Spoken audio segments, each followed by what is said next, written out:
Hey friends, we're back here for lesson two. Once again, I'm in the gym here at Parkside. I have my three holes set up from the last lesson. Remember, for you, you're going to be using the same three holes that you created in lesson number one. Remember, one hole is easy, one hole is like a medium or middle level of difficulty, and then the third hole is going to be the most difficult or the hardest. So in this lesson, we're going to be creating our own obstacles. So things that maybe you could find around the house, obviously safe to use that you could get permission from for your parents to use um, when you are placing them to challenge yourself and your throwing ability. However, today, if your object lands on any one of your obstacles, you have to kick your object off of it in order to continue to throw. So that's how we're going to increase the difficulty a little bit here today. If my yarn ball lands on the mats that I have or the hula hoops, if I were to just pick it up and throw it, it really wouldn't make a difference whether the obstacles are there or not. So that's the added challenge, is that you have to kick your object off of the obstacle in order to continue to throw. So I'm going to go through, I'm going to demonstrate with each of the holes here. We're going to see what my score is going to be. Remember, hole number one is a par three. Hole number two, which is in the middle there, the yellow cone, that's a par four. And then the one all the way in the back, that is going to be a par five. It's going to be my most difficult. However, if you see my yarn ball land on a mat or a hula hoop, I'm going to have to kick it off in order to continue to throw. That still counts towards my score too. All right, but it's going to be a little bit harder because I have to kick it off instead. All right, so here we go.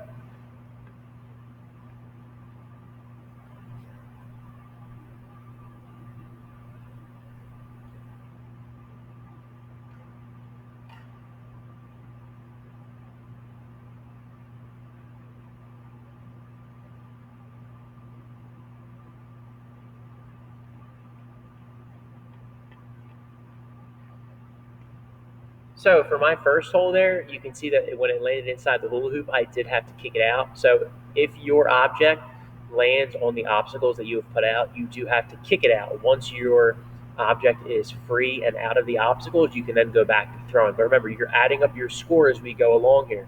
Remember, golf is unique in that the lowest score wins. So I actually scored a par on that hole because my score was three and the par was three. Now we're going to go to hole number two.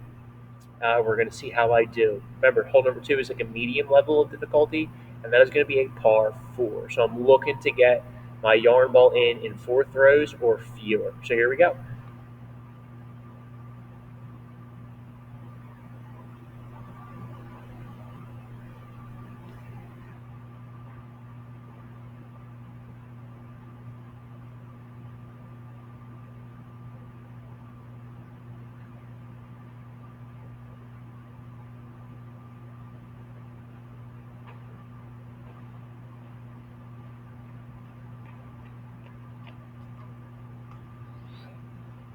So you can see on hole number two, I threw it a little far the first time. I wanted to try to miss all the obstacles. I didn't want to risk it and throw it short and then it lands on a mat or a hula hoop.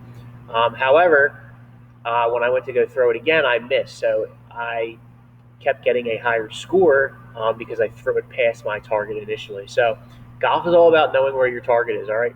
Knowing what type of power to incorporate, okay?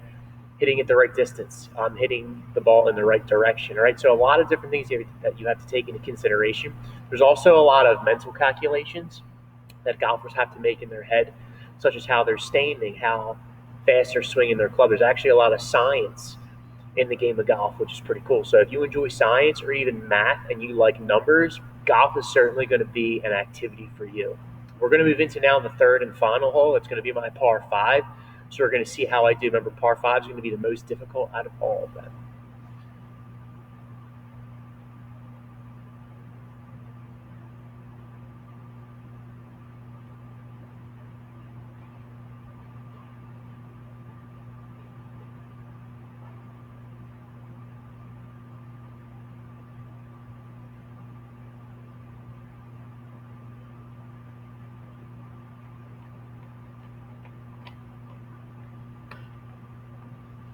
So if you saw on my par five hole, I actually got it in three shots, which is pretty good. So I was actually two under par. So with a par of five, I didn't even need all five throws to get my yarn ball in. It only took me three. So if you're consistently scoring under par, I mean, there's a really good chance that you're going to win the golf match that you're playing in. For the real golfers, they're constantly shooting under par because they're so skilled at what they do. And if you were to go to, let's say, a miniature golf course and you look on your scorecard, each hole is going to have the par labeled next to it. It could be like a par three or a par four, but mini golf, you're only putting. You're not hitting the ball really, really far like real golfers are. So, once again, your task today is to create your own obstacles, right? This is going to be challenging, right? And that's what we want, right? The only way that we can get better is to challenge ourselves. Remember, you're keeping your 3 holes from last lesson, but you're going to be incorporating different obstacles. So try to get as creative as you can. For me, I just took some things out of the closet that I had: hula hoops, gymnastics mats. All right, but like I said, have fun with it. Get creative. If you want to do anything with social media, upload a picture. You can tag me on Instagram or Twitter, Mr. Giuliano Phys Ed. So let's see how we do, friends. Take care and good luck. See ya.